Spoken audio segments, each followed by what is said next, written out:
தமிழ் பேரினத்தின்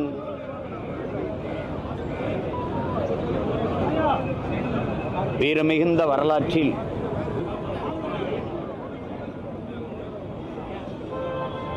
ஒரு மிகப்பெரிய வழித்தடமாக இருக்கின்ற எங்களுடைய வீர பெரும்பாட்டனார் அழகுமுத்துக்கோன் அவர்களுடைய நினைவை போற்றுகிற நாள் என்று தமிழர் மரபு பிறந்த தினத்தை கொண்டாடுவதில்லை, அவர்கள் நினைவு தினத்தைத்தான் போற்றுவோம். ஆனால் வரலாற்றில் எங்களுக்கு கெடுவாய்ப்பாக எங்களுடைய பாட்டன்கள் பூலித்தேவன் அழகுமுத்துக்கோன்றவர்களுடைய மறைவு நாள் என்று வரலாற்றில் எங்களுக்கு குறிப்பில்லாததனால் அவருடைய பிறந்த தினத்தையே தமிழ் பேரினத்தின் பிள்ளைகள் நாங்கள் கொண்டாடுகிறோம். அதிலே இன்று எங்களுடைய பாட்டனார் அழகுமுத்துக்கோனுடைய பிறந்த தினம் என்று. இந்த நிலம் அடிமைப்பட்டு கிடக்கிற போது, வெள்ளைய ஆதிக்கத்திற்கு கீழே கிடக்கிற போது, என் அன்னை நிலத்தில் ஒருபடி மண்ணை கூட ஊரான் எடுத்துவிடக்கூடாது, என் தாய் நிலம் இன்னொருத்தருக்கு அடிமைப்பட்டு விடக்கூடாது என்கிற அந்த நோக்கத்திலே அடிமையாக வாழ்வதை விட சுதந்திரமாக சாவது மேலானது, அடிமை வாழ்வினும் உரிமை சாவு மேலானது, நாம் சரணடைந்து வாழ்வதை விட சண்டையிட்டு சாவது மேன்மையானது என்ற நோக்கத்தை முன்வைத்து பீரங்கி துப்பாக்கிகளை எதிர்த்து வாளையும் வேலையும் வைத்து களத்திலே பாய்ந்து வீரப்போர் புரிந்த மறவர்களில் எங்களுடைய வீர பெரும்பாட்டனார் அழகுமுத்துக்கோன் மிகவும் முதன்மையானவர். உன்னுடைய துப்பாக்கியின் தோட்டா என்னுடைய ஆட்டு புழுக்கைக்கு சமம் என்று கர்ச்சித்தவர். கைவிலங்கிட்டு காலிலும் கையிலும் விலங்கிட்டு கைது பண்ணி வச்சிருக்கிற போது எதிரிகளை நோக்கி கேட்டார், நாங்கள் தோற்றாலும் வரலாற்றிலே எங்களுக்கு வீர மறவர்கள் என்றுதான் வரலாறு பதிவு செய்யும், ஆனால் வென்றாலும் உங்களை துரோகிகள் என்றுதான் பதிவு செய்யும் என்று பதிவு செய்தார். அதுபோல தமிழின வரலாற்றில் வீரப்பெரும் வரலாறாக வாழ்ந்து கொண்டிருக்கிற என்னுடைய பாட்டனார் அழகுமுத்துக்கோன் அவருடைய நினைவை போற்றுவதில் தமிழ் இன மக்கள் நாங்கள் பெருமை அடைகிறோம். பெருமைமிக்க புகழ்மிக்க எங்கள் வீர பெரும்பாட்டனார் அழகுமுத்துக்கோனுக்கு நாங்கள் பெருமிதத்தோடு எங்கள் வீர வணக்கத்தை செலுத்துவதில் மகிழ்கிறோம்.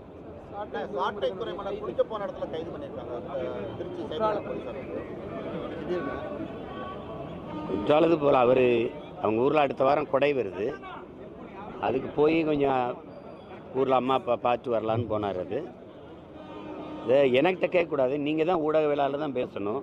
இங்கே கள்ளச்சாராயம் விற்றவன் 31 நாளில் 133 கொலை நடந்திருக்கு. தம்பி ஆம்ஸ்ட்ராங்க படுகொலைக்கு பிறகு தான் அந்த கொலையை வெளியில் தெரியுது. ஒரு எல்லாராலும் அறியப்பட்ட தலைவர் சாகும்போது தான் அவங்களுக்கு தெரியுது. 83 மரணம், அதுக்கு முன்னாடி 19 மரணம் மரக்காணத்தில். இங்கே கள்ளக்குறிச்சியில் இத்தனை பேர் சாவு. இவ்வளவு பிரச்சனைக்கு அப்புறம் விக்கிரவாண்டியில் நேற்று கள்ளச்சாராயம் குடித்து பல பேர் மருத்துவமனை. கேட்டால் புதுச்சேரியிலிருந்து வந்துடுச்சுங்கிறீங்க. வெக்கமா இல்லை உங்களுக்கு? அத்தனை இடத்துல சோதனை சாவடி போடுறீங்க. எங்கள் வண்டியெல்லாம் புதுச்சேரியிலேருந்து வரும்போது திறந்து பார்க்குறாங்க. எப்படி சாராயம் வருது? கள்ளச்சாராயம் எப்படி வருது? உங்களுக்கு தெரியாமல் காற்றுல பறந்து வந்துடுதா? கடத்தி விற்கிறவங்களே நீங்கள் கொலைகாரர்கள் சாராய ஆலய அதிபர்கள் கையில் ஆட்சியை கொடுத்தீங்கன்னா சாராயத்தை எப்படி ஒழிப்பீங்க? கொலையை எப்படி தடுப்பீங்க? அவங்க மேலையெல்லாம் பாயாத அந்த வழக்கு சட்டம் கைது. ஒரு பேசுறது மேடையில் இப்போ எதுக்காக துரைமுருகனை கைது செய்து இந்த அரசு? என்னை விட பேசிட்டானா? என் மேலே நீங்கள் பெரிய அதிகாரத்தில் இருக்க பெரிய பவர்ஃபுல் கிங்கு தானே நீங்கள். என்னை கைது பண்ணுங்க பார்ப்போம். என்னை சுற்றி இருக்கு நான் கைது செஞ்சு எனக்கு நெருக்கடி கொடுக்குறது இது ஒரு ஆட்சி முறை. சரி, எதுக்காக கைது சொல்லுங்க? அவதூறு என்னங்க? அது இருந்த பாட்டுங்க. கள்ளத்தனம் செய்த காதகன் கருணாநிதி, சதிகாரன் கருணாநிதி, சண்டாளன் கருணாநிதினு பாட்டு உங்களுக்கு அனுப்பவா? எழுதினவன் பாடினவனை விட்டுட்டு ஏன் மறுபடியும் எடுத்து பாடினவனை கைது பண்றீங்க? இப்ப நான் பாடுறேன், எம்எல்ஏ பேர் போடு. கள்ளத்தனம் செய்த காதகன் கருணாநிதி, சதிகாரன் கருணாநிதி, சண்டாளன் கருணாநிதி போடு பாப்போம். போட்டு உள்ள வை. நீ புள்ள பூச்சி பிடிச்சி விளையாடுவா ராஜா? தேலு பாம்பு நட்டுவாக்கிலே பிடிப்பியா? புலி சிங்கத்தோட மோதுவியா? முன்னாள் முதல்வர் நீ உங்க அப்பாவை நீ அதிகாரத்துக்கு வந்து புனித பட்டம் கட்ட பாக்குற துரோகி. தமிழ் பேரினத்திற்கு பச்சை துரோகி. யார் தர்க்கம் செய்வா? அதிகாரம் வந்தோன்னா உங்க அப்பாவுக்கு புனிதர் பட்டம் கட்டிடுவீங்களா? செஞ்ச துரோகமெல்லாம் மறந்து போயிருமா? இந்த நாட்டில் தமிழர் இன வரலாற்றில், அரசியல் வரலாற்றில் தீய ஆட்சியின் தொடக்கம், தீய அரசியலின் தொடக்கமே ஐயா கருணாநிதி வந்து உட்கார்ந்த பிறகுதான். யாராவது மறுக்க முடியுமா? பேரறிஞர் அண்ணா வரைக்கும் இந்த அரசியல் வரலாறு எடுத்து பாருங்க. எவ்வளவு நாகரிகம், எவ்வளவு கண்ணியம். இவர் வந்த பிறகு நடந்ததை பாருங்க. அதுக்கு பிறகுதான் ஊழல், லஞ்சம், கொலை, கொள்ளை, அவதூறு பேச்சுகள், அநாகரிக அரசியல், சாராயம், இதெல்லாம் எப்போ வந்தது? முன்னாள் முதல்வரை பேசவே கூடாதா? பேசவே கூடாதா? உங்க கட்சிக்காரங்க, உங்க வாடகை வாய்கள், நீங்கள் எல்லாம் முதலமைச்சரா இருந்த ஐயா எடப்பாடி பழனிசாமி நீங்க பேசுனதுல என்ன, ஐயா ஸ்டாலின் பேசுனதுல இருக்கு, எடுத்து அனுப்பட்டா? நீங்க பேசலாம், அது கருத்துரிமை. நாங்க பேசினா அது அவமதிக்கிறது. என்ன அப்படி உங்க அப்பா வந்து அப்படி இறை தூதர், இறை மகன் இயேசு இல்ல சொல்லுங்க, பகவான் கிருஷ்ண பரமாத்மா என்னன்னு சொல்லுங்க.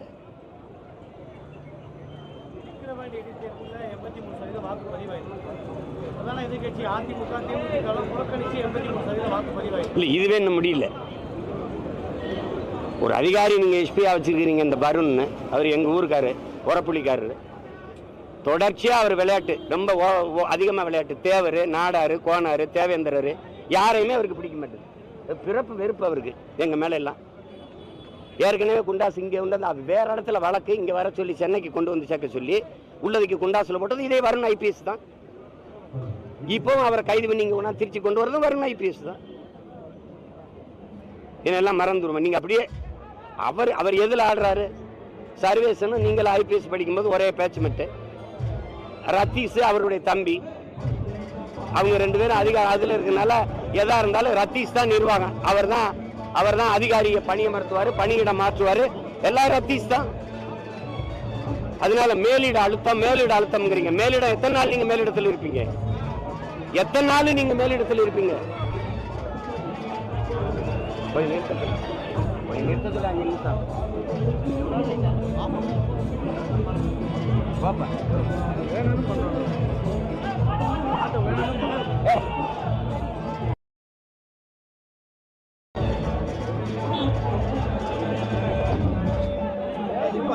இல்ல நீங்களே பாருங்க.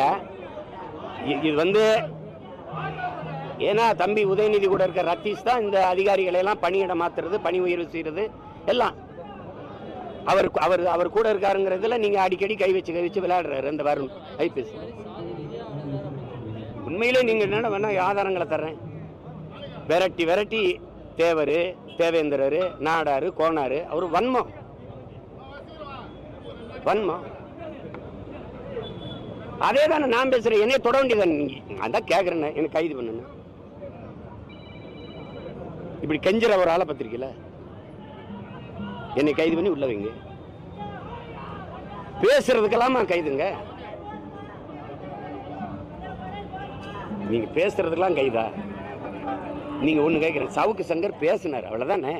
அதுக்கு வச்சு ஒரு 10-15 நாள் 20 நாள் வைக்கல, ஒரு மாசம் வைக்கல. எவ்வளவு நாள்? சரி, ஃபெலிக்ஸ் என்ன பண்ணாரு? டெல்லியில் இருக்கிற ஃபெலிக்ஸோடைய அலைபேசியை ஒட்டு கேட்டு டெல்லியில் இருக்காருன்னு போய் கைது பண்ணி உள்ள கொண்டு வர தெரியுது. இங்க கள்ளச்சாரம் வைக்கிறான்னு தெரியாது. இவ்வளவு பேர் ஒரு வருஷமா திட்டமிட்டு ஆம்ஸ்டாங்க கொல்ல போறாங்கிறது ஒட்டு கேட்க தெரியாதுல்ல. நான் எங்க ஆத்தாவுக்கு அரணியூர்ல பேசுனேன்னா அது ஒட்டு கேட்க தெரியும். டெல்லியிலும் கேட்க தெரியும், இங்கேயும் கேட்க தெரியும். சீமான் யாரோட என்னென்ன பேசுறான்லாம் பதிவு பண்ண தெரியும். இந்த வேலை 133 கொலை நடந்திருக்கு 31 நாள்ல. எதையுமே கண்டுபிடிக்க முடியல. கேவலம்.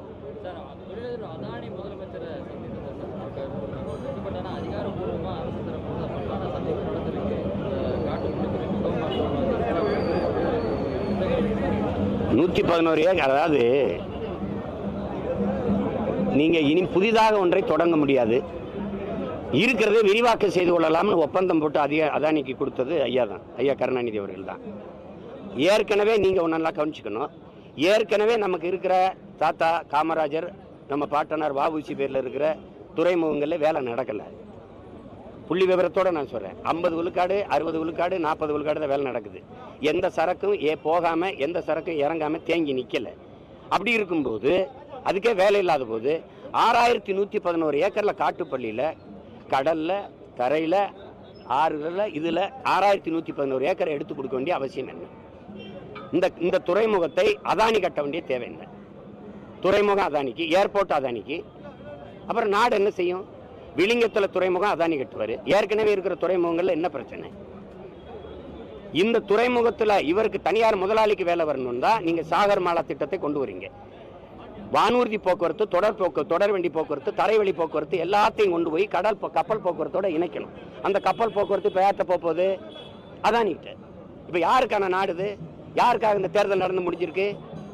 யாருக்கு? தலைவரை தேர்வு செஞ்சிருக்கலாம், தரகரை தேர்வு செஞ்சிருக்கலாம். முதலாளிகளின் வளர்ச்சியை, நாட்டின் மக்களின் வளர்ச்சி, தேசத்தின் வளர்ச்சின்னு கட்டமைக்கிற மாதிரி ஒரு கேடுகட்ட பொருளாதார கொள்கை எந்த நாட்டில் இருக்கு? எந்த நாட்டில் இருக்கு? இத்தனை கோடி மக்கள் வாழ்கிற நாடு 5 முதலாளிகளின் வீடா மாறினது எப்படி? எப்படி இது? நான் இருக்கிற வரை நீ அதானியில் நீ அதானி வந்து இங்க காட்டுப்பள்ளியில் துறைமுகம் கட்டிட்டும் பார்ப்போம்.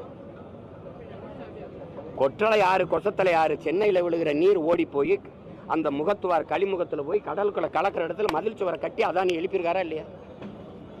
உள்ள போய் கலக்கிற இடத்துல சுவரை கட்டி எழுப்பிட்டா அந்த தண்ணி திருப்பி உள்ளதானே வரும். அப்புறம் வெள்ளத்துல மிதக்கிறோம்னா அந்த சுவரை இடிச்சு தகத்து களிமுகத்தை போய் கடல்ல சேர்க்க விடல. என்னது இது?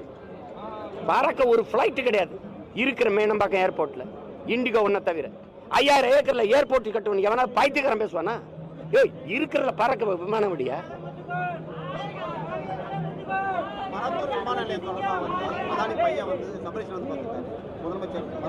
பார்க்கலாம், பேசலாம், போகலாம், அவ்வளவுதான்.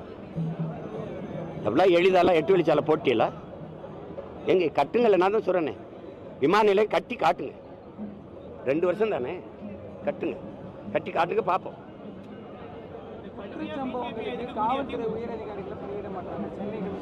அது மாதிரி பைத்தியக்காரத்தனை ஏதாவது உண்டா? கள்ளச்சாராயத்துக்கு அந்த மாவட்ட ஆட்சியருக்கும் அந்த மாவட்டத்தில் இருந்த காவல்துறை அதிகாரிக்கு அது சம்மந்தம் இருக்கா? ஒருத்தர் சஸ்பெண்ட், பணியிட நீக்கம், ஒருத்தர் பணியிட மாற்றம். இதனால சார் அவங்கள ஊழல் போட்டு காய்ச்சினாங்க தம்பி, காய்ச்சினாங்க. இந்த கண்ணுக்குட்டி நேற்று ஊழல் போட்டு இன்னைக்கு காய்ச்சி காலையில் செத்தான தம்பி. பல வருஷமா வித்துக்கிட்டு இருக்கான். செத்தான வெளியில் தெரியுது, இல்லைன்னா வித்துட்டு தானே இருப்பான்.